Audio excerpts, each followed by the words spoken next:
संघयते गिरिं यत्कृपात्तमहं वन्दे परमानन्दमाधवम्। श्रीमन्मदनगोपालं बृन्दारण्यपुरन्दरम् श्रीगोविन्दं प्रपद्येऽहं दीनानुग्रहकारकम्। वन्दे मुकुन्दमरविन्ददलायताक्षम् कुन्देन्दुशङ्खदशनं शिशुरूपवेशम्। इन्द्रादिदेवगणवन्दितपादपीठम् वृन्दावनालयमहं वसुदेवसूनुम्। नवजलधरवर्णं चम्प्रकोद्भासिकरणं विकसितनलिनास्यं विस्फुरन्मन्दहास्यम्। कनकरुचिदुकूलं चारुबर्हावचूलं कमपि निखिलसारं नौम्य गोपीकुमारम्। वंशीविभूषितकरान्नवनीरदाभात् पीताम्बरादुर्बिम्बफलाधरोष्ठात् पूर्णेन्दुसुन्दरमुखादरविन्दनेत्रात् कृष्णात् परं किमपि तत्त्वमहं न जाने। श्रीहरिः। किसी एक देश में जैसे आजकल प्रथा है, प्रेसिडेंट कुछ वर्षों के लिए होते हैं, फिर नया चुनाव होता है। इसी प्रकार किसी एक देश में ये नियम था कि प्रतिवर्ष वहाँ के शासक बदले जाते थे, राजा बदले जाते थे।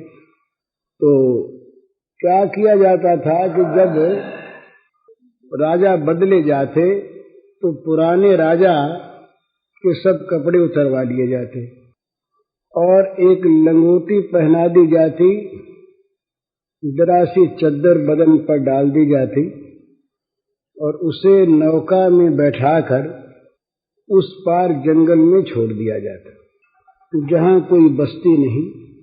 तो ये प्रथा चली आती। अब वो उधर छोड़े हुए जो मनुष्य थे ऐसे, वो बेचारे दुख पा पाकर मर जाते, कष्ट उठाते। न वहाँ कोई सामान था, न खाने की चीज, घोर जंगल। तो ये बात सभी जानते। साल भर के बाद यहाँ से चले जाना है, ये भी सभी जानते, पर कुछ करते कराते नहीं। तो किसी को एक बार वो स्थान मिला, कुछ समझदार था। समझदार वो कि जो अपना अगला काम बना ले, वो समझदार। जो भविष्य को देखे, वो समझदार। तो उसने आते ही अधिकार मिलते ही पूछा मंत्रिमंडल से, सबसे, कि भाई हमारा कितना अधिकार? का साल भर। तो साल भर के अधिकार में कोई सीमा है? बोले कोई सीमा नहीं, आप जो चाहें सो कर सकते हैं। साल भर आपकी पूरी की पूरी बात जो की त्यों सब मान लेंगे। आप किसी कुछ भी दें लें, कुछ भी करें, किसी को बसावें, किसी को उजाड़ें, आपका पूरा अधिकार।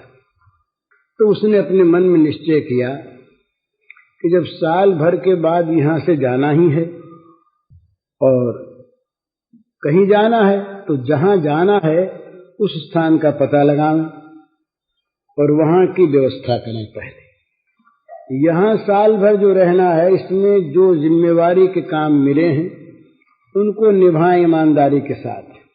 और जितनी ऊपर की चीजें हैं, ये नाच मुजरा तमाशा बंदगी, ये आज वहाँ एड्रेस है, आज वहाँ अभिनंदन पत्र है, आज पार्टी है, आज दावत है, आज ये है, इन सब कामों में समय खोना, ऐश आराम में समय खोना, नाच मुजरे में समय खोना, इंद्रियों के भोगों में समय खोना, ये तो मूर्खता। क्योंकि साल भर के बाद समाप्ति सारी की सारी ही।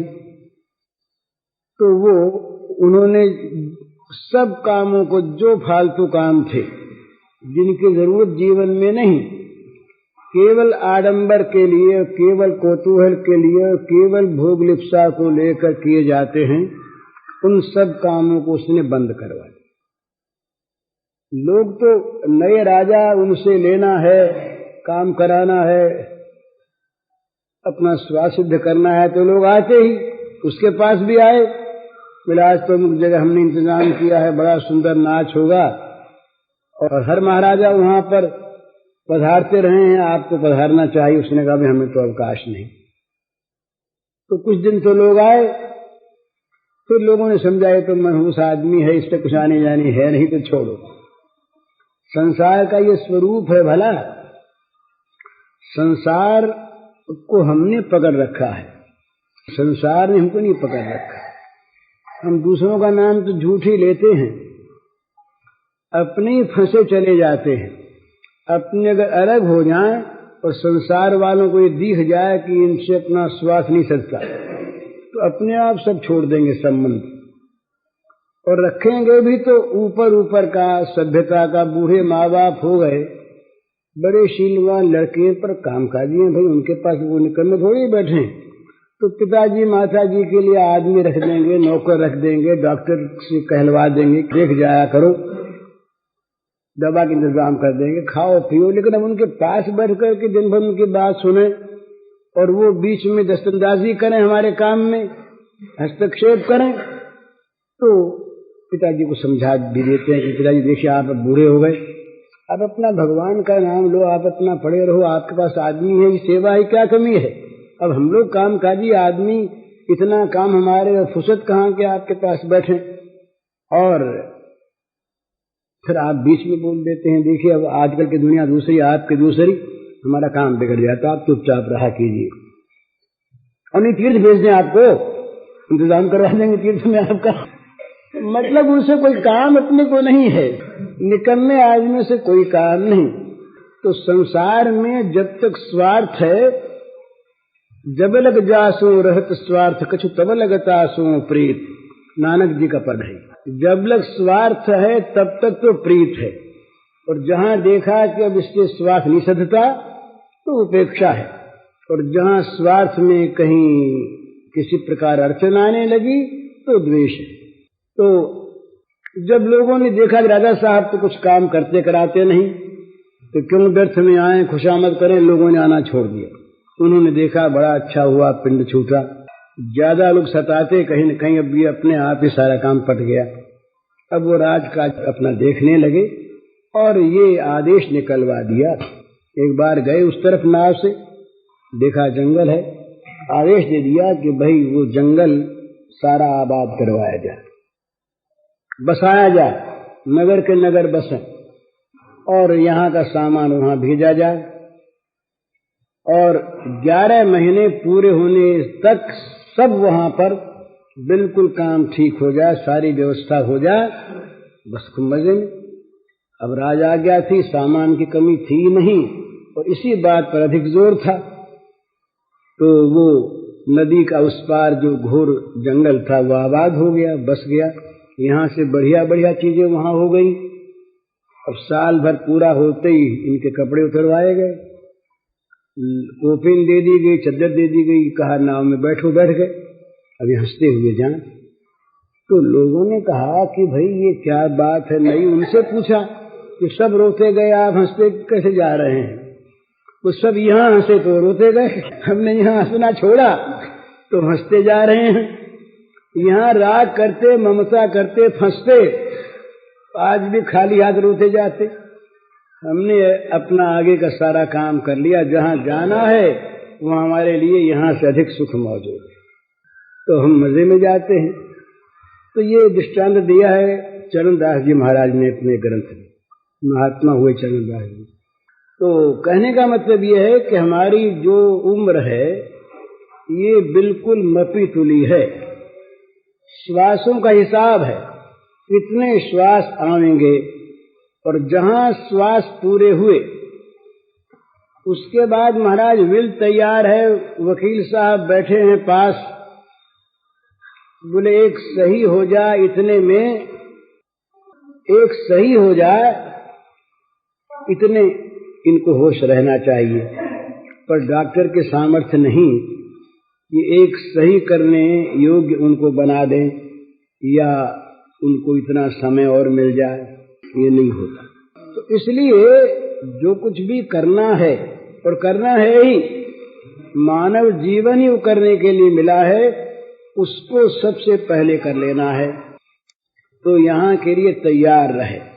तैयारी का अर्थ यही है कि यहाँ कहीं मन अटके भटके नहीं, और आगे के लिए तैयारी रहे। तो आगे के लिए तैयारी का अर्थ है, आगे के लिए भगवान में हमारा मन लगा रहे, भगवान हमें ले जाने को प्रस्तुत रहें। ये तो आगे की तैयारी। और तैयारी क्या है कि यहाँ कहीं ममता आसक्ति नहीं रह जाए। जो कुछ भी बंधन है यहाँ का, ये ममता का और आसक्ति का बंधन है। ये मेरा, ये ममता, ये बस ममता ही बांधती है। तो ममता जगत के प्राणी पदार्थों में प्रस्तुति में न रहे। देखिए, सब छूटेगा, निश्चित बात है, छूटेगा। और ऐसा छूटेगा कि फिर हम उससे संबंध रख नहीं सकेंगे। प्रेत होकर रोते भले ही रहें, प्रेत होकर के भटकें भले ही। ये एक बात बड़ी सच्ची बात मैं कहता हूं आपसे। प्रेत योनि का मैंने अध्ययन किया है, मैंने प्रेत से बातचीत की है, मुझे पता है। तो प्रेत लोक में बड़ा कष्ट होता है यहाँ की वासनाओं को लेकर, यहाँ की ममताओं को लेकर, यहाँ की आसक्ति को लेकर, यहाँ के बैर विरोध को लेकर। तो यहाँ का खाता चुकता करके जाना चाहिए। लेन देन का, लेन देन माने राग द्वेष का खाता, ममता का खाता यहाँ चुकता हो जाए, तब तो बड़ी आसानी से आगे शांति मिलती है। और नहीं तो महाराज इतना भयानक कष्ट होता है, और वो होता है जीव निरुपाय, कुछ कर पाता नहीं, और मन उसका रात दिन जलता रहता है। तो प्रेत योनि में जो निम्न कोटि के प्रेत होते हैं, उनको नरक यातना तो भोगनी पड़ती ही है। उसके अतिरिक्त उनका मानस क्लेश इतना भयानक होता है कि जिसको किसी प्रकार से वो मिटा नहीं सकते। यहाँ मिटा सकते हैं, मनुष्य कर्म स्वतंत्र है, लेकिन प्रेत नहीं। वहां तो ऐसी बुरी दशा होती है कि जिसका कोई ठिकाना नहीं। तो यहाँ किसी चीज में मन की आसक्ति रखकर, ममता रखकर हम यदि मरे, तो यहाँ के पदार्थों से, प्राणियों से हमारा संबंध तो विच्छिन्न हो जाएगा शरीर का, पर मन का रहेगा। और मन का जो रहेगा वो बड़ा दुखदायी होगा आगे के लिए।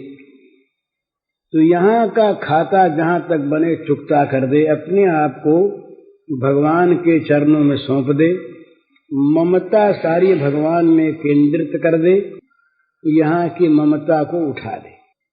नहीं तो मरते समय भी कष्ट होता है। मरते समय जिसकी ममता आसक्ति द्वेष यहाँ नहीं है, वो आराम से मरता है। और मरते समय जिसका मन यहाँ अटकता है, उसको मरना तो पड़ता ही है, उपाय नहीं। पर उसको इतना क्लेश, इतना कष्ट होता है मरते समय कि जिसको वो भुक्तभोगी जानता है, उसका हम अंदाजा नहीं कर सकते। तो पहले से ही ये तैयारी शुरू कर दे। पता नहीं कब प्राण निकल जाए, ये कोई ठिकाना थोड़े कितने वर्ष के बाद मरेंगे और पीछे कर लेंगे, कब अवसर आवेगा। तो पहले से ही तैयार रहे, और जब उसके बाद समझ में आ जाए, तभी से यहां से अपना संबंध मन से छोड़ दे। अब वो कहता है कैसे छोड़ दें, एक प्रश्न होता है कैसे छोड़ दें, छूटता नहीं। बात ठीक है, पर अगले कष्ट की और अगले लाभ की संभावना का विश्वास हमें नहीं है। नहीं तो महाराज अपने आप छोड़ दे। किसी चीज को न छोड़ने से अगर भयानक कष्ट होने वाला होता हो, तो उस चीज को लोग गंगा में फेंक देते हैं। प्यारी से प्यारी चीज, अरे जब अंदर मवाद भरती है तो अंग कटवा देते हैं। बोले भाई गैंग्रीन हो गया पैर में, यहां से यहां तक मवाद हो गई, तो यहां से पैर काटना पड़ेगा तब बचोगे, नहीं तो मवाद तो फैल जाएगी। तो चाहता न कटे पर समझता है कि अब तो बचेंगे नहीं, बचे इतना पैर काट दो घोड़े ही लगा लेंगे, कोई बात नहीं। तो अगले दुख की कष्ट की संभावना में विश्वास यदि होता है तो यहाँ का त्याग करने में कष्ट नहीं होता, और अगले विशेष लाभ की संभावना होती है तब भी इस त्याग में कोई कठिनता नहीं होती। ये एक समझने की बात है कि जिस साधन में और जिस त्याग में कठिनता का अनुभव है वो स्वाभाविक नहीं है, वो थोपा हुआ है। नहीं तो त्याग इतना सरल हो। इंग्लैंड का राजा था अष्टम एडवर्ड, एक स्त्री से उसका भाव हो गया, वो राजघराने के नहीं थी, उससे कहा गया कि तुमको राज्य का अधिकार त्यागना पड़ेगा, तो तुम्हारे जो राज्य के अमुक अमुक नियम है वो छोड़ने पड़ेंगे, तुम्हारी कोई भी यहाँ पर राज्य के नियमानुसार सत्ता नहीं रह जाएगी। है मंजूर? उसने कहा सब मंजूर, लिखित सब उसने दे दिए, छोड़ दिए। क्या बात है। किसी एक में, चाहे वो गंदी से गंदी बात हो, किसी एक में जब उसका किसी मनुष्य का भाव होता है उसमें लाभ की संभावना, चाहे वो लाभ उसका मोह मूलक ही हो, तो दूसरे बड़े लाभ को भी आदमी छोड़ देता है। तो भगवान में बड़ा लाभ और भोगों में बड़ी हानि, भोगों में रचे पचे रहने से आगे महादुख और भगवान के लिए त्याग करने में आगे महासुख। इन बातों में यदि विश्वास हो तो भोगों का त्याग सहज होता है, सुख पूर्वक होता है, और होता है उत्साह पूर्वक। जल्दी से जल्दी कैसे इनको छोड़ करके इस आफत से बाहर निकलें, ये होता है। दिखती है चीज वो लोगों को बड़ी सुंदर, बोले ये घर कैसे छोड़ रहा है। वो सनातन गोस्वामी, ये महाराज, इनका नाम था दबीर खास। ये थे तो हिंदू ब्राह्मण, पर प्राय आधे मुसलमान से थे। गौड़ के बादशाह, बंगाल में गौड़ राजधानी थी उस समय, उन बादशाह के दोनों भाई दीवान थे, सनातन और रूप। एक का नाम था दबीर खास बड़े भाई का, दूसरे का नाम था साकर मल्लिक। लेकिन महाप्रभु का संग मिला, थोड़ा सा ही हृदय जागा। रात ही हमारी बात हुई थी कि हो क्या रहा है। अपने युग में हम सभी बड़े ऊंचे ऊंचे साधक बने हुए हैं, पर जीवन पलटा कहाँ। महाप्रभु के काल में ये दबीर खास, साकर मल्लिक, रघुनाथ गोस्वामी, जीव गोस्वामी और जगन्नाथ माधव सरीखे महापापी, कितना पुण्य जीवन, कितना त्यागमय जीवन उनका हो गया, वो ठिकाना है।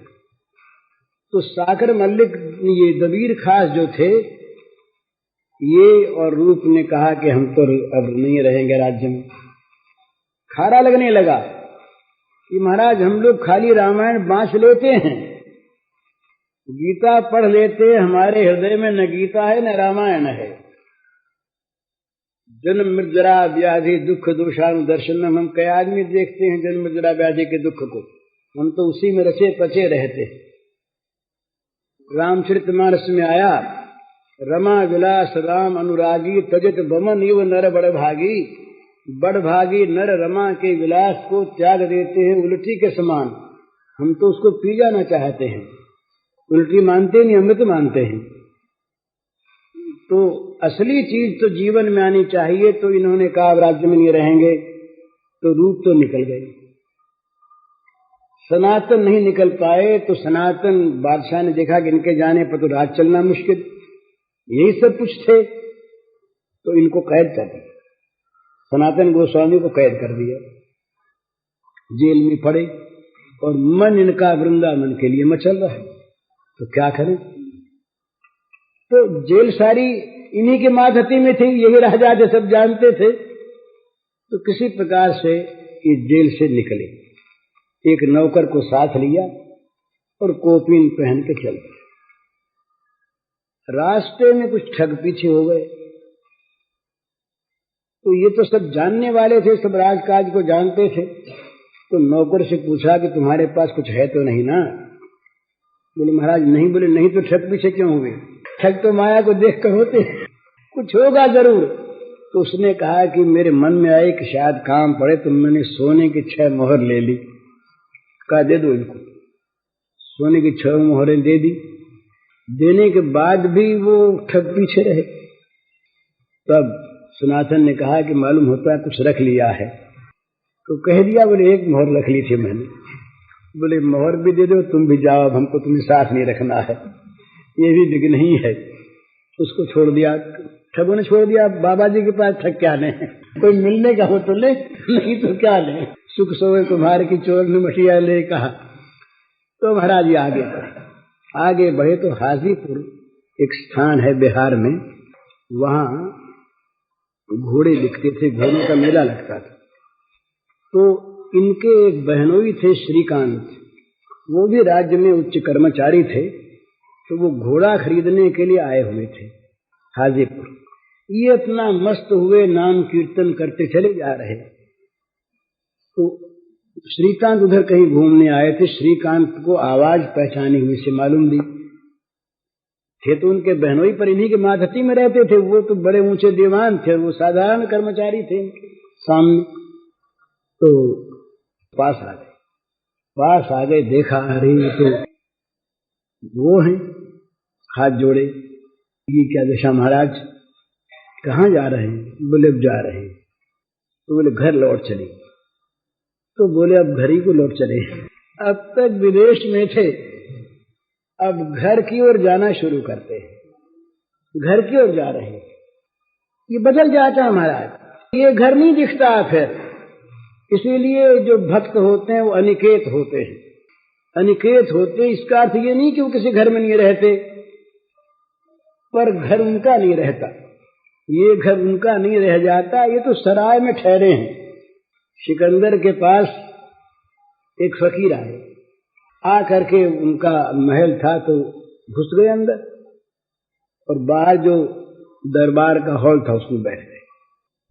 तो लोगों ने कहा कि देखिए महाराज जी, आप लोगों के लिए अलग स्थान बना हुआ है, वहां आप ठहरिए, ये तो स्वयं सम्राट का स्थान है, कभी हम तो यहीं रहेंगे। और फकीर मस्त थे। अब बार बार उनको समझाया बुझाया। सिकंदर का कहा हुआ था कि भाई किसी साधु के साथ दुर्व्यवहार नहीं करना है। दुर्व्यवहार कर नहीं सके तो सिकंदर स्वयं आए। कहा महाराज आपके लिए अलग स्थान है, आप पधारिए। तो बोले ये किसका स्थान है? तो कहा ये तो हमारा स्थान है। अच्छा आपका स्थान है, आप कब से इसमें हैं? बोले महाराज जब से हम जन्मे यहीं जन्मे थे, यही ये स्थान है। तो आप जन्मे यहाँ? बोले तो इसके पहले कौन था? बोले पहले हमारे पिताजी थे। बोले वो कहाँ से आए थे? बोले वो भी जन्मे ही थे, यही रहे। बोले उसके पहले दादाजी थे, परदादाजी थे। तो बोले वो सब गए कहाँ थे? तो कहा महाराज ये तो क्या पूछते, मर गए सब। बोले तुम भी यहीं रहोगे? बोले नहीं महाराज ये कोई रहता थोड़ी है, जन्मता है, मरता हम भी मर जाएंगे। तब बोले फिर तुमने कैसे कहा हमारा मकान है, ये तो सराय है, फिर 2 दिन ज्यादा रहे, 2 दिन कम रहे, और क्या है? तो तुम भी सराय में टिके, हम भी सराय में टिके, तुमने कैसे कह दिया हमारा? तो कोई साधु फकीर जिद्दी थोड़े ही थे, उनको समझाने आए थे कि भाई तुम किसी मकान को, किसी घर को अपना मत कहो, इसमें से ममता निकाल दो। वास्तव में ही ये तुम्हारी चीज नहीं है, तुमने ममता का आरोप कर रखा है, तुम्हारी है नहीं। तो सनातन ने कहा घर जा रहे हैं। तो समझाया बुझाया, उनके पास कुछ था नहीं। अब इतना त्याग एक कोपीन के सिवा, ये महाराज ये ऐसे बड़े त्यागी हुए, एक कोपीन रखी इन्होंने, एक मिट्टी का करवा, कमंडल नहीं रखा काठ का, भी फूट गया, मिट्टी का करवा रखा, और के नीचे कभी सोए नहीं। और पेड़ भी रोज बदला, एक पेड़ के नीचे कल नहीं रहे, उसमें भी कहीं ममता न आ जाए। बाहर का इतना इनका महान त्याग रहा। तो श्रीकांत ने बड़ा जोर दिया, बोले कुछ है नहीं आपके पास? जाड़े के दिन थे। अब ये राजा रह करके आए तो कहा महाराज एक कंबल ले लो। तो माने नहीं श्रीकांत, तो एक भोट कंबल थी बढ़िया, तो कंबल उनके अच्छा डाल दो। कंबल डलवा ली और पहुंचे वृंदावन। महाप्रभु के सामने गए तो महाप्रभु ने आदर किया, भाई बड़ा सुंदर। पर महाप्रभु कोई रस की बात, कोई मंत्र दीक्षा इत्यादि न दें, और महाप्रभु की आंख कंबल की तरफ जाए। ये अब समझ गए कि ये कंबल बाधक हो रही है। तो यमुना जी के घाट पर गए, जा करके वहां एक भिखारी था, उसके पास फटी गुदड़ी, चिथड़ा बिल्कुल न मालूम, उसमें हजारों जगह कारियां लगी गंदी। उससे कहा कि गुदड़ी दे दो हमें और एक कंबल तुम ले लो। बड़ा प्रसन्न हो गया, उसने गुदड़ी दे दी और कंबल ले ली। तो गुदड़ी डाल करके जब ये महाप्रभु के सामने आए तो महाप्रभु ने कहा, सनातन तुम पर कृष्ण की बड़ी कृपा है, तुम पर श्री कृष्ण की बड़ी कृपा है। तो महाराज मैं बात ये कह रहा था कि हम जिस घर में, जिस शरीर में, जिन प्राणी पदार्थों में ममता आसक्ति अहंता किए हुए हैं, ये सब कुछ भी हमारा नहीं है। ये मिथ्या आरोप है और इसमें हमने अपने को जानकर फंसा रखा है और उस फंसावट से निकलना नहीं चाहते।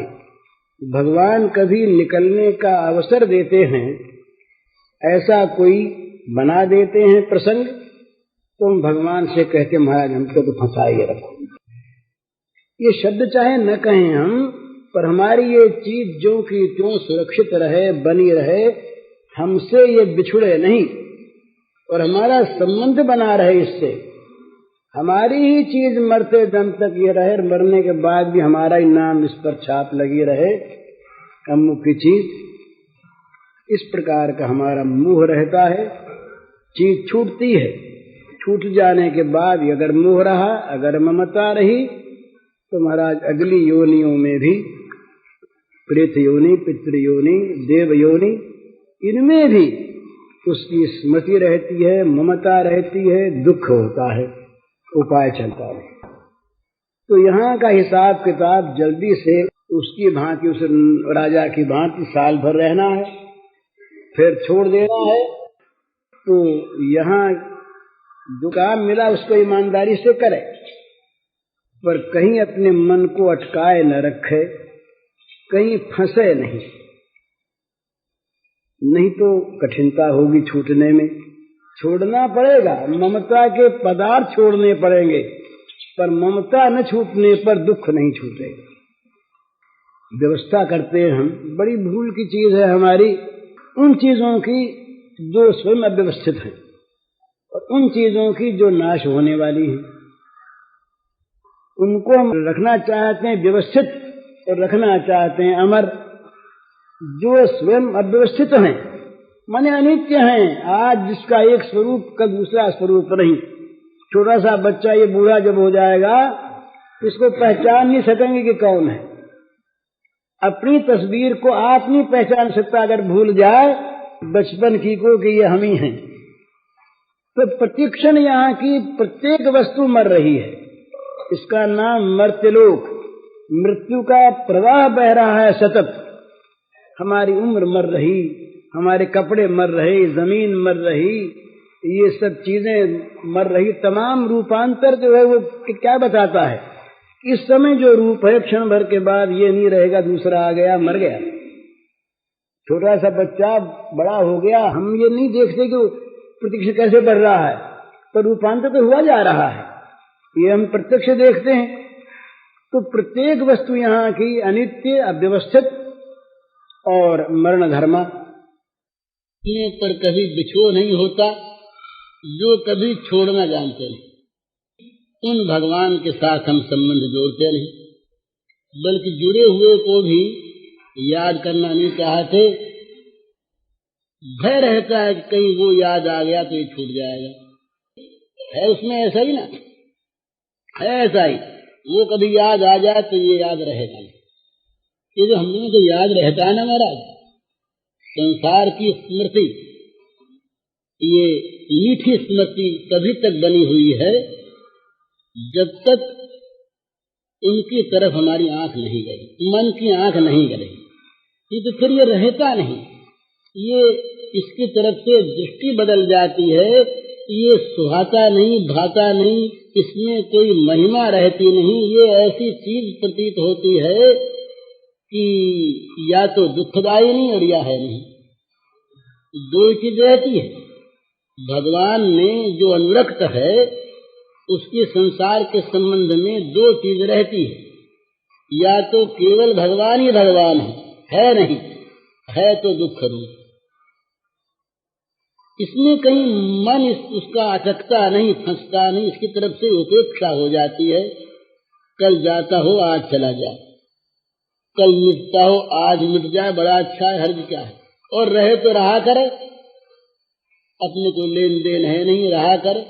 अपना लेन देन, अपनी ममता, अपना संबंध तो अपने एक भगवान से, दूसरे के साथ नहीं। तो प्रत्येक वस्तु यहाँ की अनित्य, अव्यवस्थित और मरण धर्मा, वियोगशील। तो इस प्रकार की वस्तुओं में, प्राणियों में, पदार्थों में मन का अटकाए रखना, और जो नित्य सत्य सनातन है, जो सदा अपने हैं, जहाँ जाने पर, जिसके मिलने पर कभी बिछो नहीं होता, जो कभी छोड़ना जानते नहीं, उन भगवान के साथ हम संबंध जोड़ते नहीं, बल्कि जुड़े हुए को भी याद करना नहीं चाहते। भय रहता है कि कहीं वो याद आ गया तो ये छूट जाएगा। है उसमें ऐसा ही ना, है ऐसा ही, वो कभी याद आ जाए तो ये याद रहेगा नहीं। ये जो हम लोगों को याद रहता है ना महाराज, संसार की स्मृति, ये मीठी स्मृति तभी तक बनी हुई है जब तक उनकी तरफ हमारी आंख नहीं गई, मन की आंख नहीं गई, तो फिर ये रहता नहीं।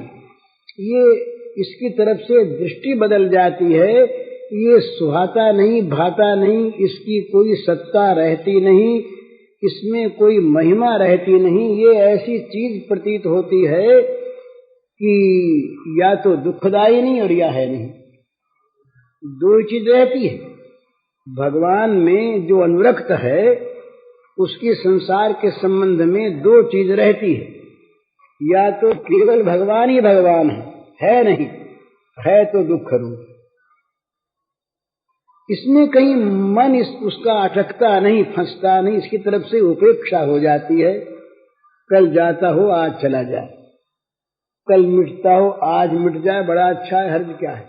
और रहे तो रहा करे, अपने को लेन देन है नहीं, रहा करे। अपना लेन देन, अपनी ममता, अपना संबंध तो अपने एक भगवान से, दूसरे के साथ नहीं। उसी के साथ अपनी इस प्रकार की एक संबंध की स्थापना हो जाए कि दूसरा संबंध उसके सामने रहे नहीं, याद आवे नहीं। तो मतलब क्या है इसका, होता क्यों नहीं? इसलिए नहीं होता, इसलिए नहीं छूटता कि उसकी महत्ता हम कहते हैं, हम सुनते हैं, पर महत्ता हम मानते नहीं। सच्ची बात, जगत को विषमय कहते हैं पर मानते अमृतमय। अगर विष मानते तो विष कोई खाना नहीं चाहता, तो इसका छूटना कठिन नहीं है।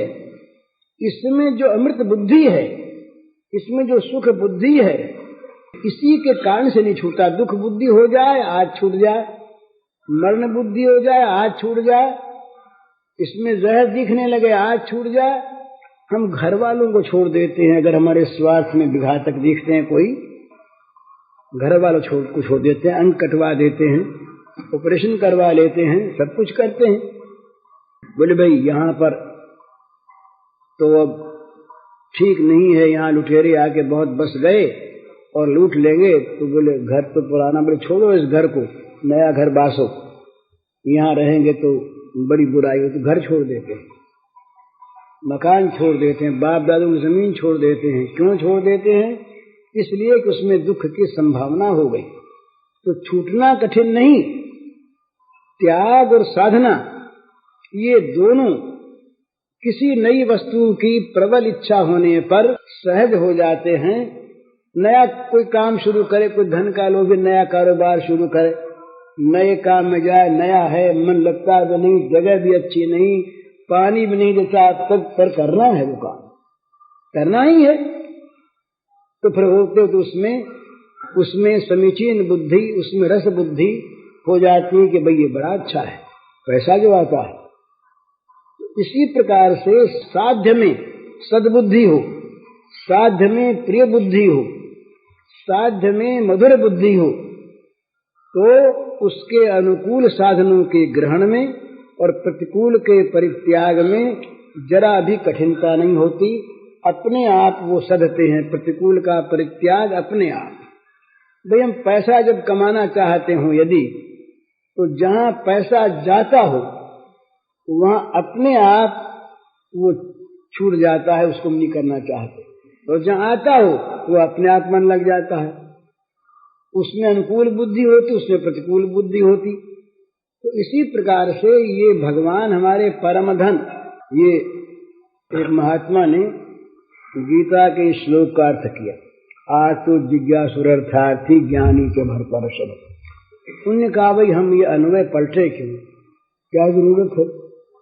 तो अब ऊंचा नीचा सिद्ध करने के लिए पहले बोले भी अर्थार्थी को पहले लाओ, क्योंकि अर्थार्थी तो किसी लाभ की आशा से, अर्थ की इच्छा से न भजता है। दुखी तो बेचारा दुख के मारे उससे रहा नहीं गया इससे। तो अर्थार्थी नीचा, उससे ऊंचा आर्त, उससे ऊंचा जिज्ञार्थी और ज्ञानी महान ऊंचा। तो उन महात्मा ने कहा कि हम तो सीधे ही अर्थ देखेंगे इसका, सीधे। अपनी अपनी आंख है ना। अब भगवान ने क्या कहा ये तो भगवान जाने, हम तो अपनी आंख से देखते हैं। उन्होंने अपनी आंख से देखा, बोले भाई ये अर्थार्थी का अर्थ जगत का अर्थ करें तो ये तो बनता नहीं, तो अनर्थ है। भागवत में आया कि ये जो अर्थ है ये तो अर्थात अनर्थ है तो अनर्थ, और नाम इसका रख दिया अर्थ। ये धन के गुलामों ने, पैसे के गुलामों ने इसका नाम अर्थ रख दिया। यह तो अनर्थ प्रत्यक्ष, इससे 15 अनर्थ पैदा होते हैं। भागवत में आया एक अर्थ से 15 अनर्थों की उत्पत्ति होती है।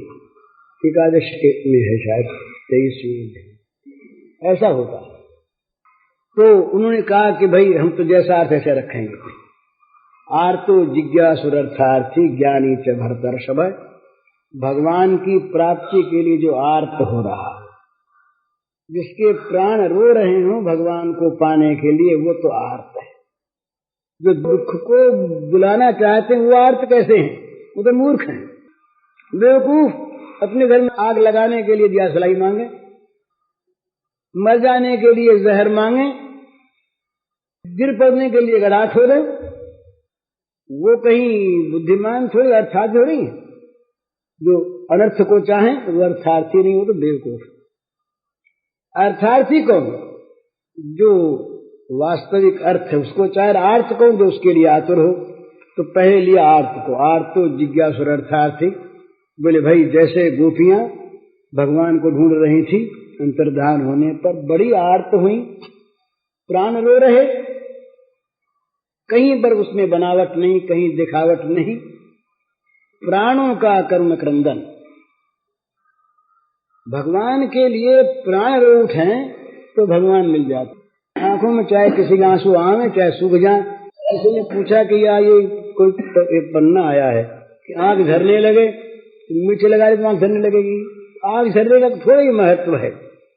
आंख तो झरती, आंख जब अपने आप झरती है, ये ऐसा मानते हैं, अपने को पता नहीं, आंसू बहुत कम आते हैं कि ये दुख के आंसू गर्म होते हैं और प्रेम के आंसू शीतल होते हैं, ऐसा कहते हैं। आंसू विज्ञान एक है। आंसुओं में वो अपने अंदर के जिस प्रकार के भाव होते हैं और आंसुओं में जो भाव कारण होते हैं, उन्हीं भावों का आंसुओं में भी प्रादुर्भाव होता है। वो आंसू ऐसे किसी के होते हैं जो करुणा पैदा करते हैं, किसी के आंसू क्रोध पैदा कर देते हैं, किसी के आंसू प्रेम पैदा कर देते हैं, किसी के आंसू दूर हटा देते हैं।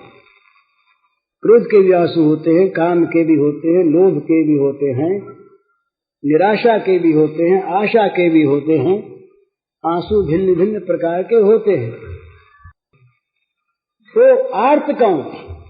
जिसके प्राण भगवान के लिए क्रंदन करते हों, जो भगवान के लिए आर्त होकर के और आतुर हो रहा हो, जिससे सहन नहीं होता हो, वो तो आर्त।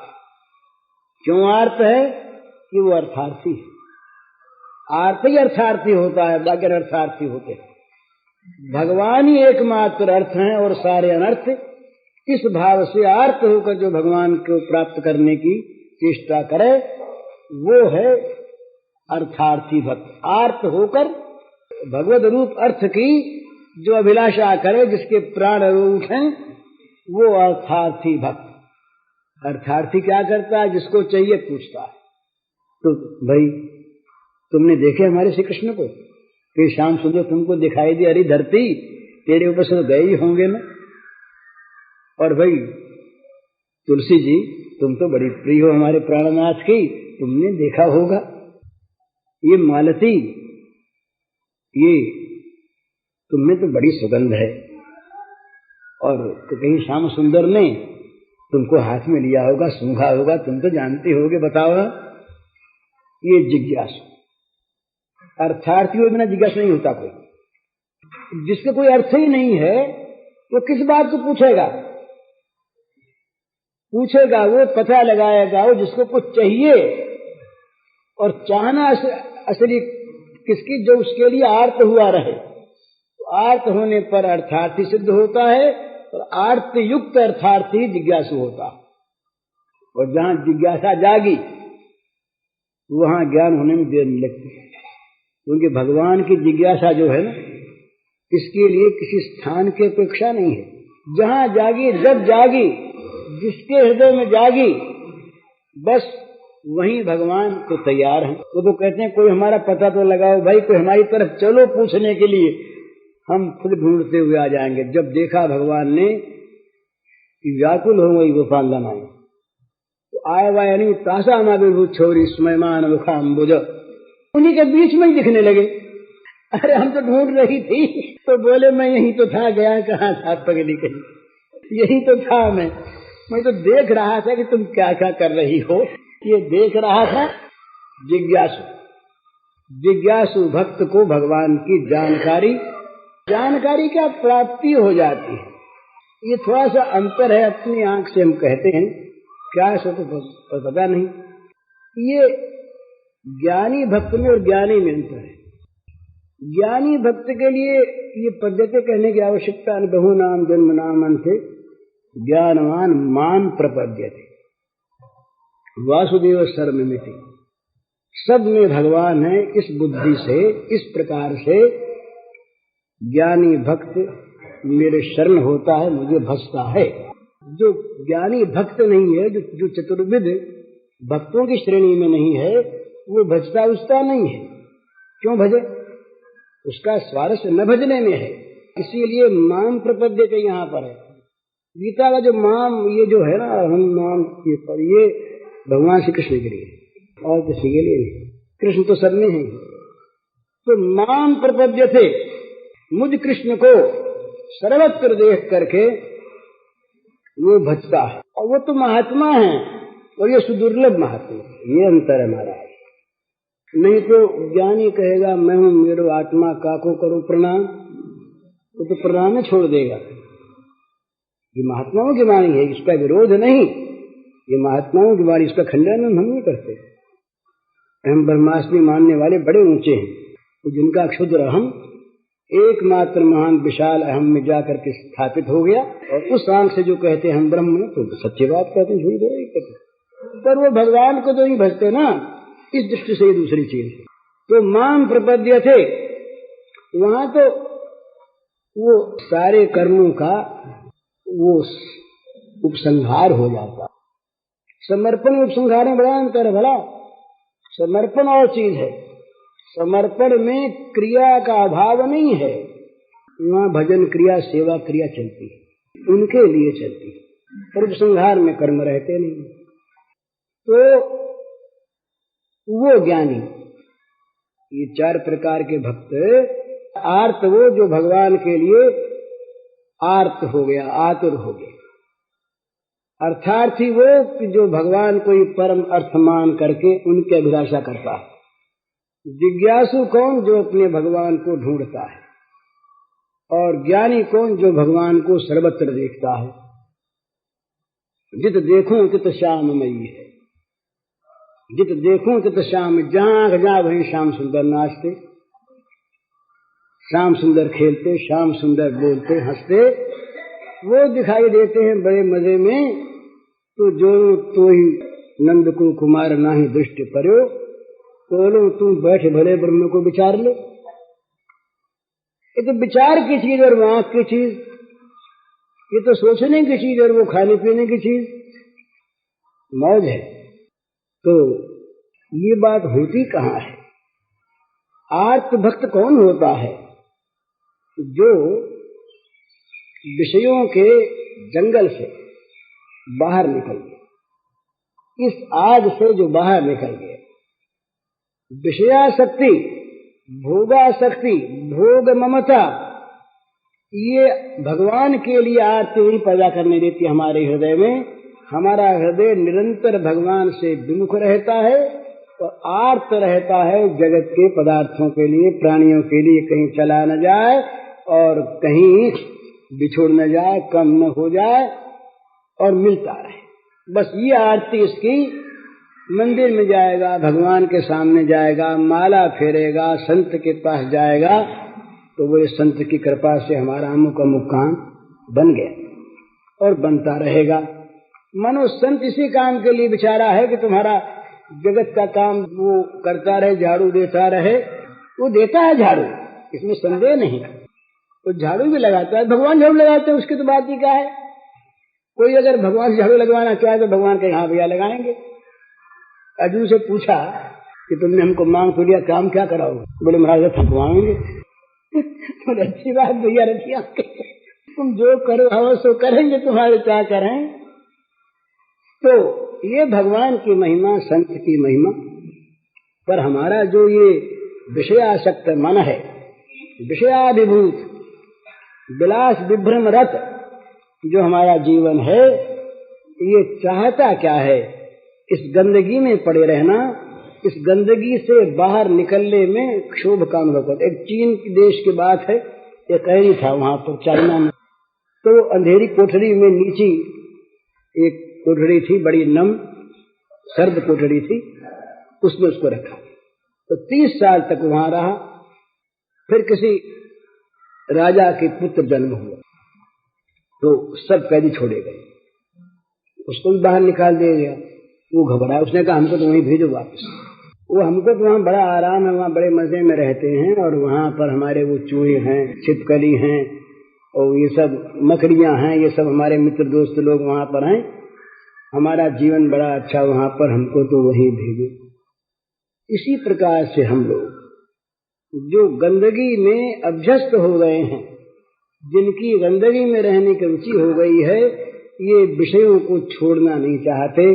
भगवान से भी इस गंदगी को ही चाहते हैं, गंदगी को चाहते हैं, बस ये कर दो, ये कर दो, ये हो न जाए, ये होना चाहिए। वो सीमा रहती है विषयों की ही। तो ये जब तक रहेगी ना, तब तक होगा क्या? मरना दुख से होगा, और मरने के बाद भी दुख रहेगा, और मरना होगा ही, चीजें छोड़नी होगी ही। इसलिए यह आवश्यक है कि पहले से चेत जाए। चेतने का अर्थ यही, सीधी बात है, ममता के विषय में पलट दे, मामूली बात, कोई कठिन नहीं। अरे छोटी चीज में ममता निकाल के बड़ी में लगा दे। एक महात्मा रहे तो वो बादशाह सिकंदर के बाद वो भी कहते हैं, तो कहा महाराज कुछ ले लो, कंबल उम्बल ले लो, आपके पास कुछ है नहीं? बोले भाई हमें नहीं चाहिए। अरे बोले महाराज ले लो ना, कुछ भी नहीं है, कुछ चाहिएगा आपको, कहीं जाएंगे जाड़ा पड़ेगा। बोले नहीं देंगे, नहीं। अरे बोले महाराज ले लो ना, कुछ भी नहीं है, कुछ चाहिएगा आपको, कहीं जाएंगे जाड़ा पड़ेगा। बोले नहीं देंगे, नहीं।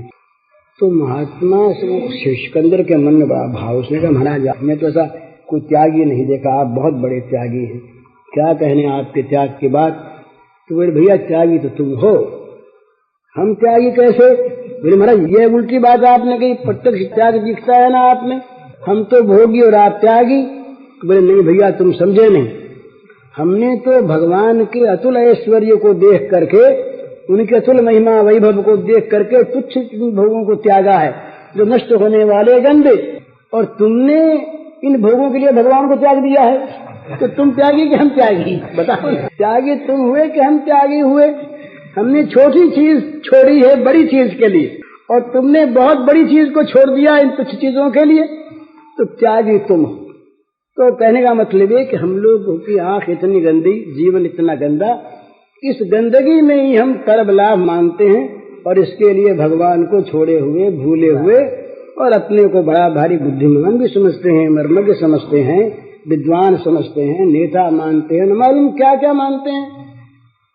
नामों का तो कोई कुछ, जो नाम अपने को अच्छा लगे वो हम, बाकी सब नीचे। तो ये दशा हमारी, तो इससे मुक्त होना है।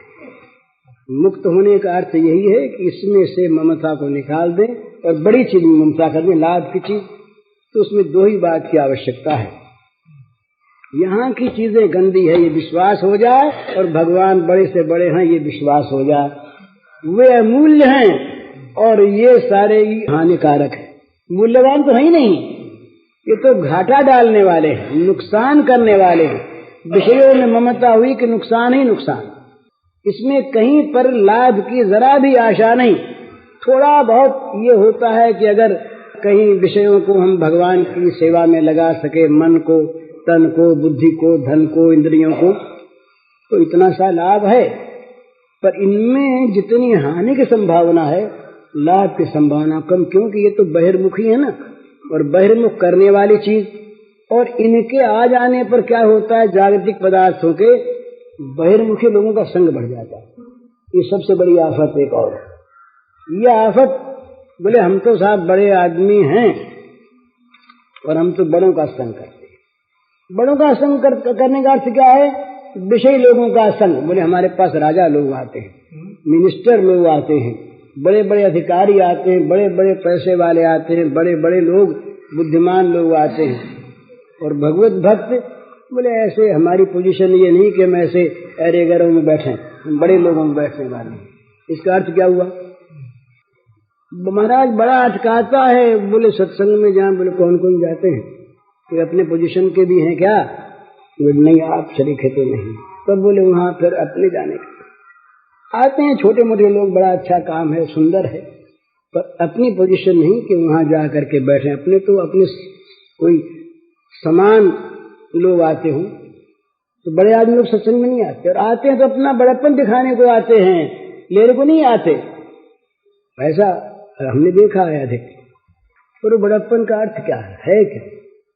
उसका मूल्य क्या है? वो तो विनाशी चीज है, दुख में डालने वाली चीज है, फंसाने वाली चीज है। और उसका अर्थ यही होता है कि उसके साथी संगी जो होते हैं वो मिलने लगते हैं और भी ज्यादा मोह में पड़ता है। भागवत ने कहा उनके संगियों का संग त्यागो। श्री राम श्री संगी नाम संगम त्यक्त्वा दूरता आत्मवान। आत्मवान पुरुषों को चाहिए कि उनका संग ही नहीं, उनके संगियों का संग दूर से त्याग दे, उनके साथियों का साथ त्याग दे, और भगवान के साथियों का साथ करे। भगवान के दासों के दासानुदासों का दासानुदास हो। बड़ा अच्छा कुछ कुछ उसमें मिल जाएगा, अमृत मिलेगा, दोष का नाश होगा, प्रकाश मिलेगा, तम का नाश होगा। लेकिन जहाँ मोह का अंधकार ही अंधकार छाया है, वहां जाके तो ज्ञान की आंखें फूट जाएंगी। इसलिए भगवान से मांगे ये।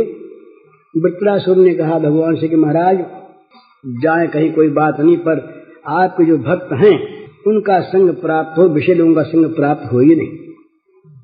भक्तों का संग, मरने के बाद जहां जहां हम जाएं भक्तों का संग प्राप्त हो, जीवन अच्छा रहा। और कहीं विषय लोगों का संग प्राप्त हो गया तो डूबे। तो मन बदल जाता है, मन बदल जाता है, मन विषयाकार बन जाता है। वो झूठ नहीं बोलता, वो बेईमानी नहीं करता। विषयाकार मन ये विषय की महत्ता हमेशा दिखलाता रहता है हर समय। इसलिए विषय जितने हैं इनका भगवान में समर्पण कर दे। ये सब भगवान की चीज, अपने लिए नहीं। अपने लिए तो बस भगवान की दी हुई फकीरी, अपने मन से फकीर रहे और चीज जो है वो भगवान की। जैसे भरत का रहना बड़ा सुंदर, चंचरीक जिम चंपक बागा। भरत कैसे रहे 14 साल तक अवध में कि जैसे चंपा के बगीचे में चंचरीक भ्रमर रहता है। भ्रमर चंपा के पुष्प का रस नहीं लेता, मंडराता है ऊपर ऊपर, पर रस नहीं लेता। रस वो चंपा के फूल पर बैठता नहीं। तो 14 साल तक कैसे रहे भरत अवध में? राम की सेवा करने के लिए रहे, भोग भोगने के लिए नहीं। महल में नहीं गए। नंदीग्राम में यदि राम जमीन पर रहते हैं वन में, तो गड्ढा खोद के नीचे हैं। राम के समकक्ष भूमि पर रहने का भी अपना अधिकार नहीं। राम के सेवक नहीं, राम की पादुका के सेवक। वो जड़ पादुका चेतन होके बोलती भरत को, कहती यूं करो। भरत सुनते, हम लोग नहीं सुनते। भरत सुनते कि पादुका आज्ञा दे रही है इस समय को। ये सिद्धांत है। भगवान जो सच्चिदानंद घन विग्रह हैं, उनकी सारी वस्तुएं चिदानंदमयी हुआ करती है। भला ये जड़ मानना भगवान को और भगवान की चीजों को जड़ मानना, ये तो जड़ बुद्धि का परिणाम है। जड़ जड़ को देखता है, चेतन चेतन को देखता है। ये सीधी बात। जगत में कहीं जड़ता असल में है ही नहीं। ये जड़ चेतन जितने जीव हैं सभी सकल राममय जाने, ये सब के सब भगवान के ही रूप में। जड़ चेतन, ये मकान भी, नदी भी, समुद्राधर शरीर में किंच भूतम प्रणमेदन्य, सब के सब भगवान के रूप। तो इस प्रकार से भगवान को जगत में देख करके अपने पास जो कुछ हो तो भगवान को सौंप दे और अपने भगवान का बन जाए तो तैयारी हो गई। फिर चाहे जब मौत आ जाए, मौत आवेगी मरने के लिए, मारने के लिए नहीं आवेगी। उसकी मौत उसके पास आकर उसके लिए मर जाएगी। मौत मर जाएगी, मौत उसे नहीं मारेगी। वो तो जाएगा अमर धाम में और उसके लिए मौत मर जाएगी। ये विचित्र मौत, एक मौत ऐसी जो मौत मर जाए, मार न सके कभी, तो वो मौत है भगवान को पाना। तो मौत आवे तब कहे आओ भगवान आओ, तुमको आलिंगन करेंगे। मृत्यु सर्वहर्षा है। भगवान ने कहा मौत में हूं, तुम डरते क्यों हो? मौत आती है तो मैं आता हूं, तुम मुझे पहचान लो मौत के रूप में। तो मौत से डरते हैं क्यों? भगवान के विश्वासी इसलिए। तो मौत क्या चीज है? ये शरीर में पलटता है, हमारा पलटा क्या? और हम यदि शरीर को पलट के भगवान के चरणों में पहुंच जाए तब तो बड़ा लाभ है। मौज ही मिल गई। तो मौत को भगवान देखें और अपने आप को इस मौत के मुंह में हमेशा डालने को तैयार रहे। आओ नाथ, तैयार हैं, बस करो आलिंगन हमारा। मौत आई तो कबीर ने कहा कि ये मुकलावा हो रहा है हमारा। सच कबीर का भजन है।